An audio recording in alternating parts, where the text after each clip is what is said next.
आणि ज्या खरात नावाच्या वृद्ध इस्माने ज्या लोकांचे नावं दिले होते की यांनी हा गुन्हा केला, ह्या 6 लोकांचे टॉवर लोकेशन गुन्ह्याच्या दिवशी 20 ऑगस्ट 2013 मध्ये कुठे होते हे शोधण्याची पोलिसांनी तसदी घेतली नाही. सुरुवातीपासून पूर्वग्रह दूषितपणे सगळा तपास करायला लावला का, असा यातनं संशय निर्माण होतो. सनातनच्या आश्रमामध्ये धाड टाकली गेली होती, तिथेही कुठलं मटेरियल मिळालेलं नाही. स्कॉटलँड यार्डशी कुठलंही आपली ट्रीटी नसताना स्कॉटलँड यार्डला तो मुद्देमाल पाठवायचा आहे आणि तिथल्या लॅबचं ओपिनियन घ्यायचं आहे. या आधाराने अनेकदा तारीख घेण्यात आली. ज्या हत्यारांनी हा गुन्हा केला ते हत्यार हस्तगत झालेले नाही. जे 20 साक्षीदार जे तपासले कोर्टात, त्यामधल्या एकाही साक्षीदाराने काही सांगितलं नाही. नमस्कार, मी अरविंद पानसरे आपणा सर्वांचं हार्दिक स्वागत करतो. आज आपण दाभोळकर हत्या प्रकरणासंदर्भात एक चर्चासत्राचं आयोजन केलेलं आहे आणि आज आपल्यासोबत इथे बोलण्यासाठी उपस्थित आहे अधिवक्ता प्रकाश साळसिंगीकरजी. नमस्कार. नमस्कार. आपण सर्वांनी पाहिलं असेल की 10 वर्षापूर्वी पुण्यात डॉक्टर नरेंद्र दाभोळकर यांची हत्या झाली आणि ही हत्या झाल्यानंतर अनेक आरोप हिंदुत्ववादी संघटनांवरती झाले आणि ह्या अनुषंगाने ह्या खटल्याचा तपास केला गेला. त्या खटल्याचा निकाल आलेला आहे आणि या खटल्यामध्ये काही आरोपी निर्दोष सुटलेले आहेत. तर आज नेमकं ह्या खटल्यामध्ये काय घडलं हे आपण आज जाणून घेऊया. तर ह्या खटल्याकडे वळण्यापूर्वी अधिवक्ता प्रकाश साळसिंगीकर जी आहे त्यांचा आपण एक परिचय करून घेऊया. अधिवक्ताजी, आप म्हणजे अधिवक्ता परिषदेचे उपाध्यक्ष आहात, तसेच दर से हमदर्द या संघटनेचे महाराष्ट्र अध्यक्ष आहात. तर ह्या क्षेत्राकडे आपण कसे काय वळलात आणि नेमकं ह्याविषयी आमच्या वाचकांना तुम्ही काय सांगाल? मी 2006 पासून वकिली सुरू केली आहे आणि 2006 पासून मी क्रिमिनल साईडला प्रॅक्टिस करत आहे. क्रिमिनल साईडला प्रॅक्टिस करत असताना मी अनेक केसेस त्यात हाताळलेल्या आहेत. बऱ्याचशा त्यातल्या सेशन ट्रायल या आहेत. मी अधिवक्ता परिषदचं कोकण प्रांताचा उपाध्यक्ष म्हणून सुद्धा काम बघतो आणि दर से हमदर्द नावाची एक संस्था आहे जी जेलमधील आरोपींना विनामूल्य मदत पुरवण्याचं काम करते. या संस्थेच्या माध्यमातून गेल्या 3 वर्षात साधारण 500-550 जणांना विनामूल्य बाहेर जेलमधनं काढण्याचं काम या संस्थेमार्फत केलंय. या संस्थेचा राज्याध्यक्ष म्हणून सुद्धा मी काम बघतो. एकदम ह्या माध्यमातून तुम्ही एक चांगलं काही पीडितांना न्याय देण्याचा प्रयत्न करतात. आता आपण मूळ विषयाकडे पण येऊया की 20 ऑगस्ट 2013 पुण्यामध्ये दाभोळकरांची हत्या झाली. त्यानंतर एकूणच ह्या विषयाची चर्चा पूर्ण देशभर सुरू झाली आणि हिंदुत्ववादी संघटनांची ह्यामध्ये नावं आली. आज कोर्टाचा निकाल पण आलेला आहे आणि एक अधिवक्ता म्हणून आपण ही केस लढवलेली आहे, त्यामुळे आपण सगळे साक्षीदार पुरावे सगळं पाहिलेलं आहे. तर नेमकं ह्या केसमध्ये काय झालं हे आमच्या वाचकांना सांगा. सगळ्यात आधी या केसचा आणि माझा संबंध कसा आला हे सांगावं असं मला वाटतं. संजीव पुणालेकर ॲडव्होकेट जे आहेत ते माझे चांगले मित्र आहेत. अनेक केसेस आम्ही सोबत केलेल्या आहेत, करत आहोत. अनेक केसेस सोबत करत असल्यामुळे एक चांगली मैत्री असल्यामुळे त्यांच्यामुळे या केसचा आणि माझा संबंध आला. या ह्या केसमध्ये ज्यावेळी काही जणांना अटक झाली त्यावेळी रिमांड स्टेजला सुद्धा मी अनेकदा गेलेलो. पण त्यानंतर माझी युनियन ऑफ इंडियावर सरकारी वकील म्हणून नियुक्ती झाल्यानंतर मी या केसमध्ये जात नव्हतो. पण काही वर्षाने म्हणजे मीन टाईम मी अनेकदा केसबद्दल बातम्यांमध्ये असेल किंवा बॉम्बे हायकोर्टच्या वेबसाईटवर असेल स्टेटस बघणं वाचणं हे सुरू होतं. काही दिवसांनी यामध्ये संजीव पुणालेकर यांना त्यामध्ये अटक करण्यात आली. कदाचित ही देशातील एकच केस असेल, पहिली केस असेल की ज्यात केसमध्ये आरोपींना डिफेंड करणाऱ्या वकिलाला अटक झाली. पुणालेकरांना अटक झाल्यानंतर म्हणजे केस नेमकी कशी आहे काय आहे यापेक्षा माझ्यासाठी महत्त्वाचं होतं की मी ज्या क्षेत्रात काम करतो, ज्याचा मी एक्सपर्ट आहे क्रिमिनल ट्रायल्सचा, आणि एका मित्राला अटक झाल्यानंतर त्यात आपण लक्ष देणं गरजेचं होतं. त्यामुळे मी जी युनियन ऑफ इंडियाचा जो राजीनामा मी त्यात दिला आणि केस जेव्हा ही सुरू झाली त्या केसमध्ये मी जायला सुरुवात केली आणि ट्रायल सुरू झाली तेव्हापासून मी या केसमध्ये पुन्हा जायला सुरुवात केली. जी जी. आपण म्हणालात की अधिवक्ता संजीव पुनाळेकर यांना ह्या खटल्यामध्ये अटक झाली, तसेच विक्रम भावे यांना पण अटक झाली. तर ह्या दोघांना एखाद्या खटला लढवणाऱ्या अधिवक्त्यालाच अटक केली जाते, ही दुर्मिळच घटना आहे. आणि अशा प्रकारे अटक केल्यानंतर नेमकं सीबीआयने यांच्या विरोधात काय पुरावे या कोर्टात सादर केले आपल्या असं लक्षात आलं? बऱ्याचदा आपण बघतो की ज्या हाय प्रोफाईल केसेस असतात, या हाय प्रोफाईल केसेस संदर्भात बरीचशी चर्चा मीडियामध्ये सुरू असते आणि कुठलाही गुन्हा घडल्यानंतरचा जो त्वरितचा जो काळ असतो, ज्या काळामध्ये पुरावे लवकरात लवकर जमा करणे गरजेचे असतात, जेणेकरून खऱ्या त्या कल्प्रिट्सकडे पोहोचण्यास मदत होत असते. परंतु हाय प्रोफाईल केसमध्ये बऱ्याचदा असं होतं की गुन्हा घडले अनेक त्यात लोकांचे इंटरफेरन्स सुरू होतात, मीडिया असेल किंवा राजकीय लोक असतील, आणि असं झाल्यामुळे मूळ जी तपासाची जी दिशा आहे ती दिशा अनेकदा चुकत असते. या केसमध्ये जर आपण पाहिलं तर सुरुवातीला पुणे पोलीस, त्यानंतर पुणे क्राईम ब्रांच, त्यानंतर सीबीआयकडे हा तपास जो आला, त्या दरम्यान वेगवेगळ्या थेअरीज या केसमध्ये दाखवलेल्या आहे.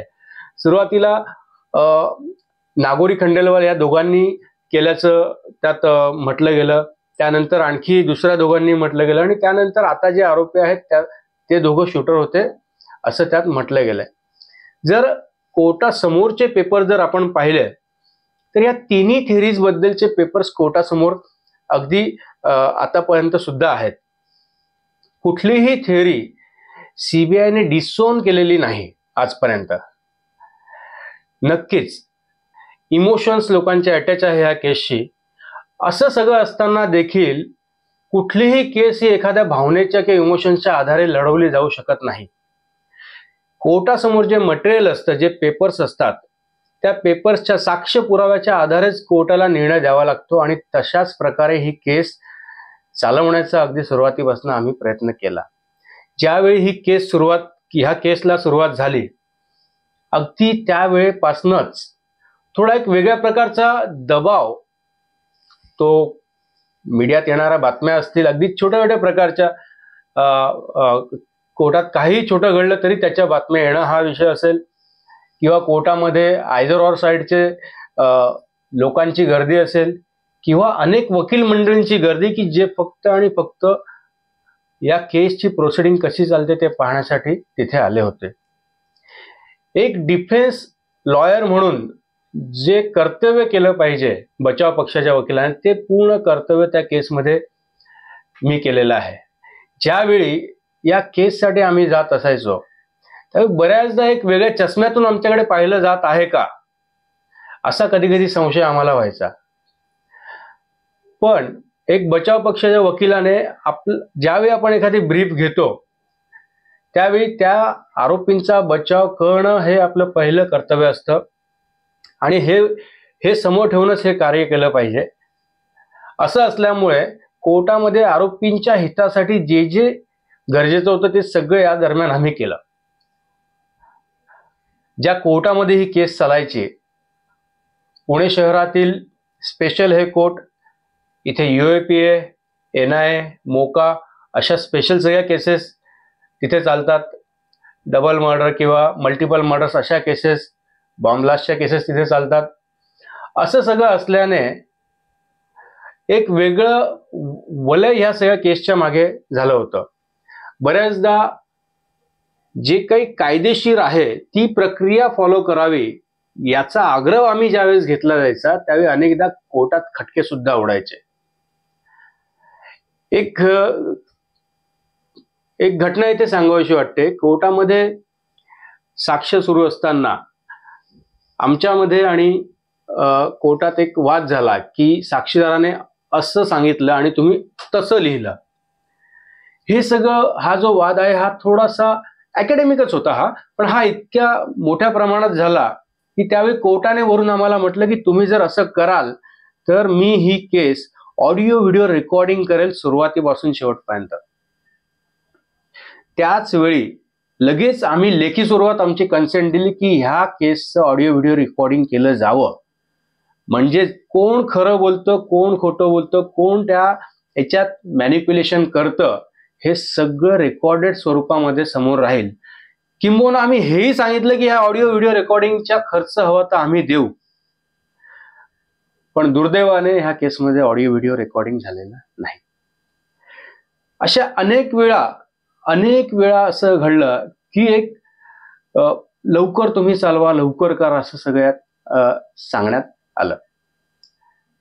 कोर्टासमोर जे पेपर्स होते त्याच्यामध्ये नागोरी खंडेलवाल हे जे 2 आरोपी होते यांच्याकडनं जी हत्यारं मिळाली त्या हत्यारांना आणि दाभोळकरांच्या शरीरातनं काढलेल्या बुलेट्सना FSL ला पाठवलं गेलं आणि ते मॅच झाल्याचा रिपोर्ट कोर्टात असताना सुद्धा त्या दोघांना या केसमध्ये आरोपी केलं गेलं नाही. एका ठिकाणी CBI सांगते की तो जो FSL रिपोर्ट आहे तो पुणे पोलिसांनी बनावट केला. जर इतका व्हॅल्युएबल रिपोर्ट, इतका महत्वाचा कागद जर बनावट होतो तर कुठेतरी गुन्ह्याची नोंद झाली पाहिजे की नाही, पण असली कुठेही गुन्ह्याची नोंद या केसमध्ये झाली नाही. कधीतरी केस सुरू असताना एक म्हातारा गृहस्थ येतो कोर्टामध्ये आणि तो एक लेखी स्वरूपात अर्ज देतो आणि सांगतो की ह्या केसचे खरे गुन्हेगार कोण, दाभोळकरांचा खून कोणी केला हे मला माहीत आहे, त्या सगळ्यांचे नावं तो लिहून देतो, त्यांचे सगळे डिटेल्स त्यात लिहून देतो. पण त्या अर्जावर कुठलाही तपास, स्पेशल कोर्ट डायरेक्शन देतं की ह्या अर्जावर तुम्ही तपास करा, पण त्या अर्जावर कुठलाही तपास आजपर्यंत झालेला नाही. डम डाटा नावाचा एक प्रकार असतो. ज्या ठिकाणी घटना घडली त्या ठिकाणी आजूबाजूच्या परिसरात किती हजारो लाखो मोबाईल फोन आले आणि गेले, त्या सर्वांचा डेटा चेक करावा. डाटा पोलीस चेक करत असतात, पोलीस किंवा तपास यंत्रणा, असा ह्या केसमध्ये सुद्धा केलेला आहे. आपण त्या दरम्यान 2013 ते 2014-15 मध्ये आपण रोज वाचलं असणार पेपरला की हजारो लोकांचे जबाब घेतले ज्यांचे मोबाईल लोकेशन घटनास्थळ परिसरात होते. असं सगळं असताना सुद्धा ज्या नागोरी खंडेलवाल किंवा अकोलकर पवार, सारंग अकोलकर आणि पवार जी दुसरी थेरी होती, ह्या दोघांचे, नागोरी खंडेलवाल ह्या दोघांचे, आणि ज्या खरात नावाच्या वृद्ध इस्माने ज्या लोकांचे नावं दिले होते की यांनी हा गुन्हा केला, ह्या 6 लोकांचे टॉवर लोकेशन गुन्ह्याच्या दिवशी 20 ऑगस्ट 2013 मध्ये कुठे होते हे शोधण्याची पोलिसांनी तसदी घेतली नाही. लाखो लोकांचे CDR मिळवले, पण ह्या 6 लोकांचे हे CDR आहेत आणि आम्ही ठामपणे सांगतो की हे ओंकारेश्वर ब्रिजच्या परिसरात 20 ऑगस्टला नव्हते, असं काही CBI किंवा पुणे पोलिसांनी सांगितलेलं नाही. यातनं काय संशय निर्माण होतो? संशय एकच निर्माण होतो की जर लाखो मोबाईलचे डिटेल्स शोधतायत तर ह्या 6 लोकांचे का लपवत आहेत? त्यामुळे ज्या दर्जाचा अशा UAPAच्या खटल्यासाठी पुरावा समोर येणे गरजेचा होता, त्या दर्जाचा पुरावा आलेला नाही. म्हणजे ह्यामध्ये ही तपासाची दिशा जाणीवपूर्वक एका विशिष्ट दिशेला नेण्यात आली आणि त्या विशिष्ट दिशेनेच हा तपास केला गेला का? नक्कीच. जसं मी मगाशी सांगितलं की एखादा गुन्हा घडल्यापासून जितका जास्त वेळ आरोपींना मिळेल घटनास्थळापासून पळण्यासाठी, पुराव्याची छेडछाड करण्यासाठी, पुरावे नष्ट करण्यासाठी, तेवढा वेळ जेवढा त्यांना मिळेल तेवढं त्यांना पकडले जाण्याची शक्यता कमी असते. बरोबर. या केसमध्ये तपास यंत्रणा हुशार असतात, मग त्या कोणी असो, त्या केंद्रीय असो की स्टेट पोलीस असो. तपास यंत्रणांनी त्यांचं काम सुरू केल्यानंतर काही राजकीय लोकांचे जे त्यावेळी स्टेटमेंट आले होते की यांनी हा खून केला, त्यांनी केला, त्यामुळे इच्छा नसतानाही देखील तपास यंत्रणांना त्या दिशेने वळावं लागलं आणि त्यामुळे कदाचित जर प्रॉपर रस्त्यावर ते होते, प्रॉपर दिशेने ते तपास करत होते, त्यांना दिशा बदलावी लागली असणार आणि त्यामुळे खरे जे मारेकरी आहेत त्यांना यातनं पुरेसा वेळ मिळाला आणि त्यामुळेच कदाचित आजपर्यंत सुद्धा ज्या बाईकवरून हा गुन्हा केला असा आरोप आहे ती बाईक हस्तगत झाली नाही. ज्या हत्यारांनी हा गुन्हा केला ते हत्यार हस्तगत झालेले नाही. त्यामुळे सुरुवातीपासून पूर्वग्रह दूषितपणे सगळा तपास करायला लावला का, असा यातनं संशय निर्माण होतो. ह्यामध्ये सनातन संस्थेचं नाव सातत्याने आले, काही साधकांना पण संस्थेची अटक केली. म्हणजे सनातनला ह्यामध्ये गोवलं गेलं आहे का, असं आपल्याला काही लक्षात आलंय का? नाही, जे कोर्टासमोर जे मटेरियल आहे त्या मटेरियलवरनं असं दिसतं. त्याआधी तर मी कोर्टालाही सांगितलं, अनेकांना सांगितलं, सनातनचा आणि माझा संबंध नाही.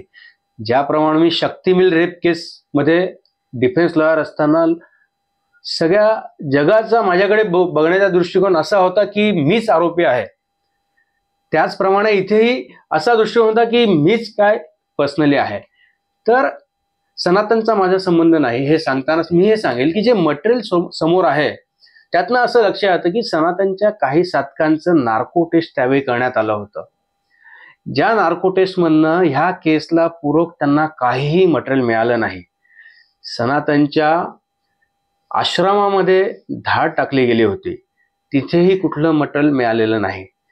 जे आरोपी, जे 5 आरोपी आज कोर्टासमोर आहेत, ज्या 5 आरोपींविरुद्ध ही केस सुरू होती, त्यांच्या विरुद्ध सुद्धा कुठलंही मटेरियल याच्यामध्ये मिळालेलं नाही. फक्त आणि फक्त कुणीतरी म्हटलंय की यांनी केलं, किंवा जे कोर्टातल्या चार्जशीट सांगतात, सीबीआयने चार्जशीट फाईल केली की सनातन संस्थेने अनिशच्या विरोधात चॅरिटी कमिशनरला केस केली होती. तसंच काही डिफेमेशनच्या केसेस केल्या होत्या. या कारणाने सनातन संस्थेच्या लोकांनी हे केलं. ही जी काही थिअरी आहे ही प्रूव्ह करण्यासाठी प्रॉसिक्युशन टोटली फेल ठरलेली आहे याच्यामध्ये. त्यानंतर आपल्याला माहिती आहे की ह्या केसमध्ये नियमितपणे हायकोर्ट मॉनिटरिंग करत होतं, आणि हायकोर्टचं जे मॉनिटरिंग चालायचं ते आपल्याला मीडियातनंच कळायचं की आज सील इन्व्हलप दिलं, त्यात प्रोग्रेस रिपोर्ट दिला. सील इन्व्हलप कोर्टाने पाहिलं, काहीतरी वेगळी ऑर्डर केली, त्यानंतर आज हे मटेरियल दिलं, उद्या ते दिलं.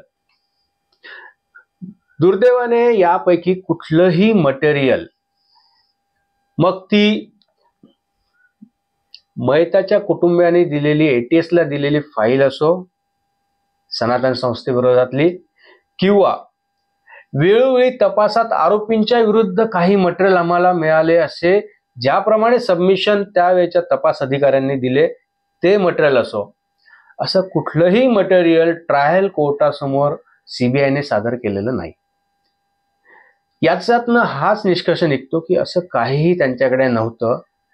त्यांना ही केस चालवायचीच नव्हती. कुठल्याही प्रकारचा स्टे नसताना वर्षानुवर्ष स्टेच्या कॅप्शन खाली ही केस ठेवण्यात आली.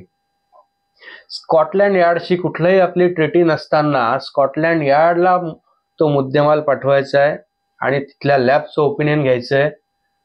या आधाराने अनेकदा तारीख घेण्यात आली. वेपन शोधण्याच्या नावाखाली सामान्य टॅक्स पेयरच्या खिशातून करोडो रुपये वेपन शोधण्याच्या नावाखाली या केसमध्ये खर्च झाले. त्यामुळे जे तपासी अधिकारी आहेत, राष्ट्रपती पुरस्कार प्राप्त, त्यांनी कुठल्या दर्जाचा तपास यामध्ये केला हे आपल्याला लक्षात येतं. नक्कीच दुर्दैव आहे असे खून होणं, पण त्यापेक्षा आणखी दुर्दैव आहे की योग्य प्रकारे तपास त्यात न होणं.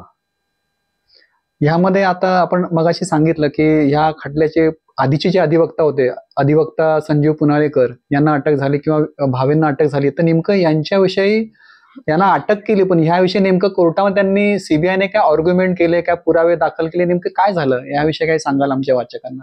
पण लोकांना ती जाणून घ्यायची उत्सुकता आहे. यामध्ये असं आहे की विक्रम भावे आणि संजीव पुनाळेकर 2 आरोपींविरोधात जे 20 साक्षीदार जे तपासले कोर्टात, त्यामधल्या एकाही साक्षीदाराने काही सांगितलं नाही. त्यातला एक साक्षीदार जो सीबीआयचा सॅलरीड हे आहे स्टाफ, ज्याने सायकोलॉजिकल असेसमेंट केली, फक्त तो सांगतो की मी त्यांच्याशी बोललो आणि त्यातनं त्यांचं जे काही मला डोळ्याचे हावभाव असतील, हातवारे असतील किंवा जे काही त्यावेळेची बॉडी लँग्वेज असेल त्यावरनं मला वाटलं की ते काहीतरी लपवत आहेत. इंडियन एव्हिडन्स ऍक्टनुसार ही बाब ऍडमिसिबल नाही, कुठल्याही आरोपी विरोधात वापरता येऊ शकत नाही. त्यावेळी उलट तपासणीच्या वेळी त्या साक्षीदाराला ज्यावेळेस विचारलं की ह्या सायकोलॉजिकल असेसमेंटपेक्षा आणखी चांगल्या प्रकारची असेसमेंट नार्को टेस्ट होऊ शकली असती ना, ती तुम्ही का नाही केली, तर त्यांच्याकडे कुठलंही उत्तर नव्हतं. त्याचप्रमाणे दुसरा जो दोनच प्रकारचे पुरावे त्यांनी देण्याचा प्रयत्न केलाय, एक सायकोलॉजिकल असेसमेंट आणि दुसरं को अॅक्युजचं कर्नाटकच्या एका केसमध्ये दिलेलं स्टेटमेंट. जसं आपल्या इथे मोका आहे तिथे ककोका आहे. त्या स्टेटमेंटमध्ये काही लाईन घालण्यात आलेल्या आहे संजीव पुनालेकर यांच्याबद्दल. त्याच्या आधारे ह्या केसमध्ये त्यांना आरोपी केलं होतं. जर पाहिलं तर को अॅक्युजचं स्टेटमेंट हे दुसऱ्या आरोपी विरोधात वापरता येऊ शकत नाही आणि ते स्टेटमेंट सुद्धा प्रॉपर नव्हतं, ज्यावर मॅजिस्ट्रेटची सही पाहिजे किंवा जे काही चौकटीत पाहिजे तशा प्रकारचे स्टेटमेंट नव्हतं. त्यामुळे कुठलंही असं ठाम आर्ग्युमेंट या दोघांविरुद्ध प्रॉसिक्युशनने केलेलं नाही. म्हणजे एवढी मोठी हाय प्रोफाईल केस असताना अशा प्रकारचा जो तपास केला जातोय, नेमकं म्हणजे सरकारने खऱ्या प्रकारे तपास केलेलाच नाही असंच म्हणावं लागेल याच्यामध्ये सीबीआयने. आणि तुम्ही आता म्हणालात की जे पुरावे समोर होते त्याचाही तपास केला गेलाय, म्हणजे त्यांना एक विशिष्ट दिशेनेच तपास घेऊन जायचा होता. आणि जर तपास जर यांना करायचा नव्हता तर मग केसला हे स्टे का देत होते ह्या विषय. म्हणजे मला असं वाटतं की प्रत्येक याच्यामध्ये जो फिर्यादी पक्ष असतो तो लवकरात लवकर आरोपींना शिक्षा व्हावी म्हणून ती केस लवकर फास्ट ट्रॅक कोर्टमध्ये चालवण्याचा प्रयत्न करतो, पण इकडे उलट होत होतं की स्टेवरती स्टे मागितला गेला. नेमकं ह्याकडे आपण कसे पाहता? नाही, जसं मी मगाशी सांगितलं की कुठल्याही प्रकारचा पुरावा ह्या आरोपींच्या विरोधात नव्हता आणि केस लवकर चालली म्हणजे लवकर ती संपणार आणि लवकर त्यातनं योग्य तो निर्णय येणार, त्यामुळे यांना केस चालवायची नव्हती असं त्यांच्या वागणुकीवरनं दिसून येत होतं. किंबहुना अनेक दिवसांपूर्वीपर्यंत ते हेही म्हणत की खरा मास्टरमाइंड पकडला गेला नाही किंवा केससाठी स्टे द्या, अशा बऱ्याच प्रकारच्या म्हणणं पीडित दाभोळकर कुटुंबियांचं त्यात होतं.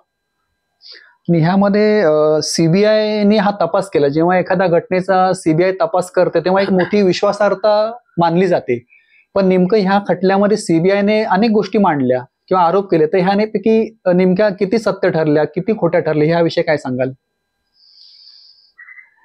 एक कसं आहे की कुठलीही तपास यंत्रणा असेल किंवा तपासी अधिकारी असतील ते त्यांचं पूर्ण सर्वस्व पणाला लावत असतात कुठलाही तपास करताना, पण त्यांना जर योग्य प्रकारे काम करू दिलं तरच ते हव्या त्या क्वालिटीचे पुरावे समोर आणू शकतील.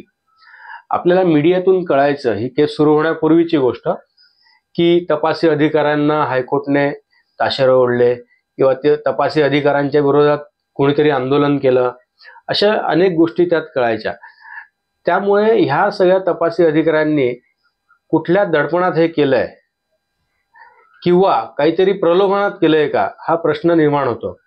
ज्यावेळी या केसच्या मुख्य आयोची साक्ष कोर्टात सुरू होती त्यावेळी त्या आयोने सर तपासणीच्या वेळी म्हणजे चीफ एक्झामिनेशनच्या वेळी एक मोठा कागदांचा बंच स्वतःच्या हस्ताक्षरातला लिहून आणलेला आणि लेंदी त्यांची चीफ एक्झामिनेशन झाली, पण क्रॉस एक्झामिनेशन ज्यावेळेस सुरू त्यांची झाली त्यावेळी ते विटनेस बॉक्समध्येच होते आणि तो कागदांचा बंच त्यांनी कोर्टातनं गायब केला हेच म्हणावं लागेल, कारण तो कागदांचा बंच हँडओव्हर करताना त्यांनी कोर्टाची परवानगी घेतली नाही. त्यानंतर तो कोणाकडे दिला हे सांगायला ते तयार नव्हते. ते त्या नोट शोधण्यासाठी 15 मिनिटं कोर्टाचं काम तहकूब करण्यात आलं. कोर्टामध्ये जे जे लोक होते त्या सगळ्यांकडे चेक करण्यात आलं की ते कागद कुठे आहे. शेवटी कोर्टाने सांगितलं की यांना थोडा वेळ देऊ, मग हे आणतील. मग त्यांनी तो कागदांचा बंच आणला आणि त्यानंतर कोणाकडनं आणला हेही ते सांगू शकले नाही.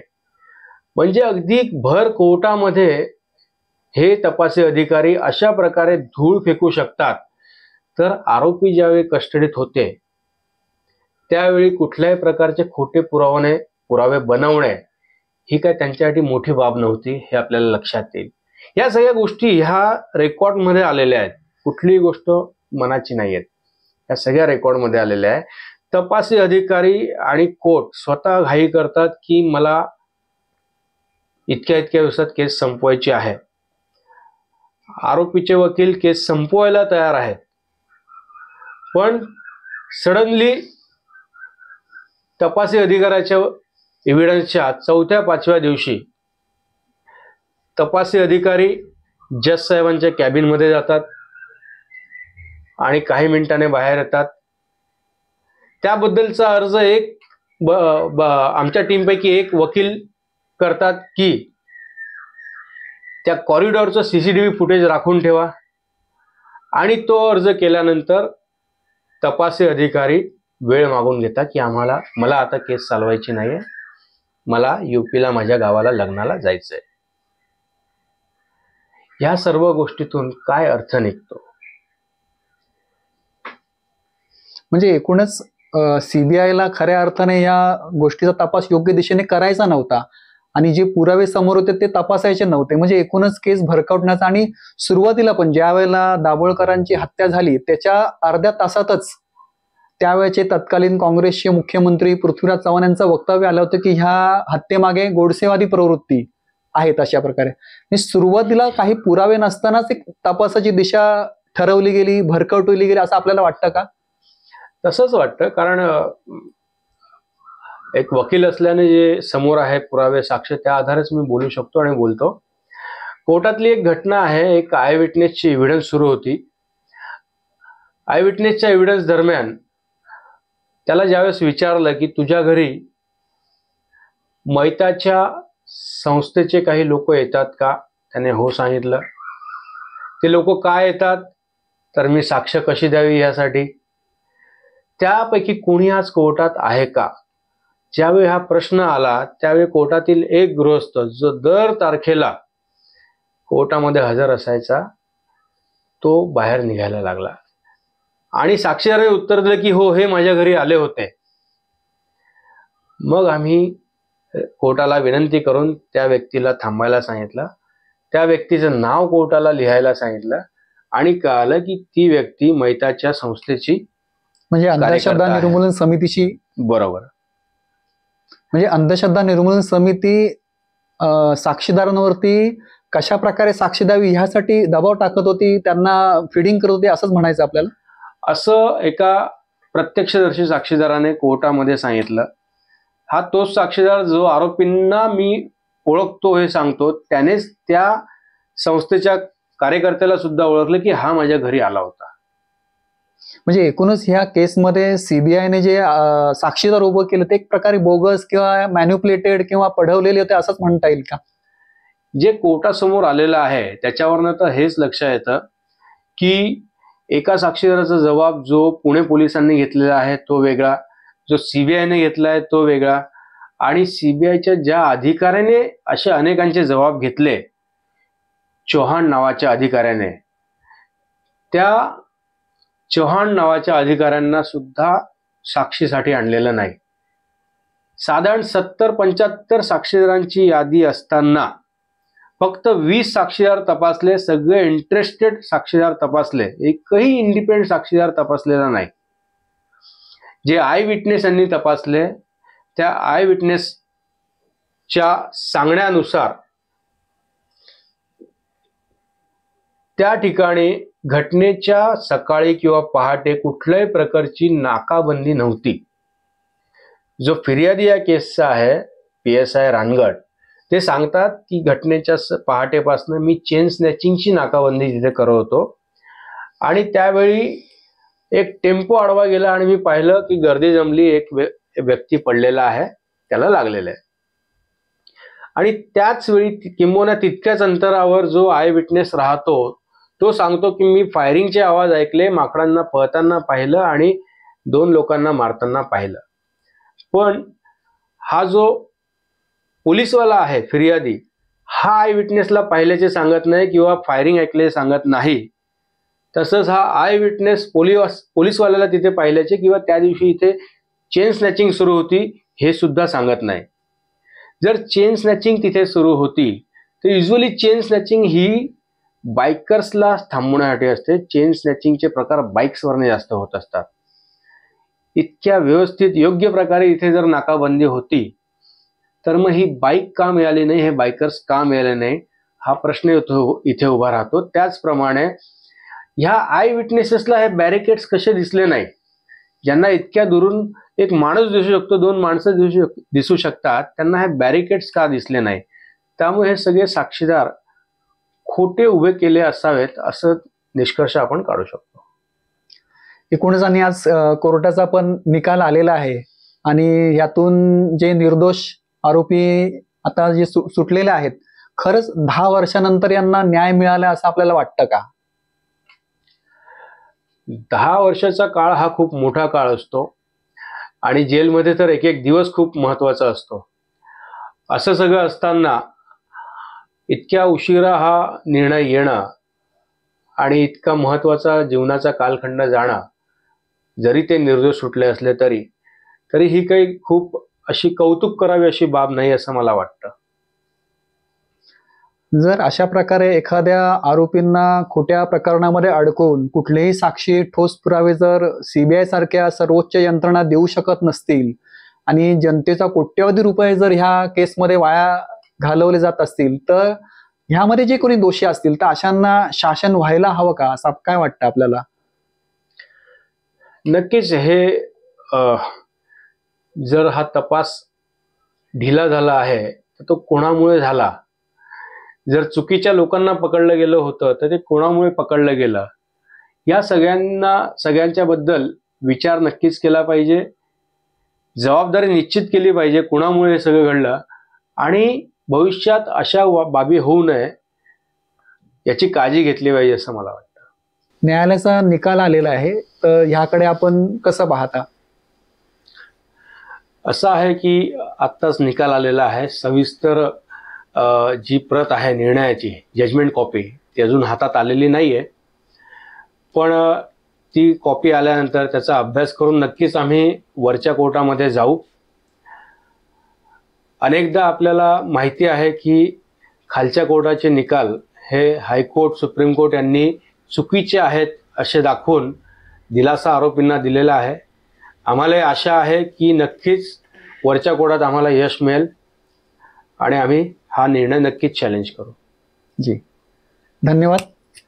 जी, आज आपल्याकडे अधिवक्ता प्रकाश साळसिंगकर आले होते आणि त्यांनी आपल्याला ह्या केसमधल्या अनेक ज्या गोष्टी लोकांसमोर उघड झाल्या नाहीत त्या अनेक गोष्टी आज आपल्यासमोर उघड केल्या आणि प्रत्यक्ष न्यायालयामध्ये युक्तिवाद करताना सुद्धा त्यांनी ह्या सगळ्या गोष्टी उघड करून म्हणजे एकूण कशा प्रकारे चुकीचा तपास केला गेला, कशा प्रकारे खोटे साक्षीदार उभे केले गेले, हे सगळ्या लोकांच्या समोर आणलेले आहे आणि न्यायालयाच्या निकालातून सुद्धा ह्या गोष्टी समोर आलेल्याच आहे.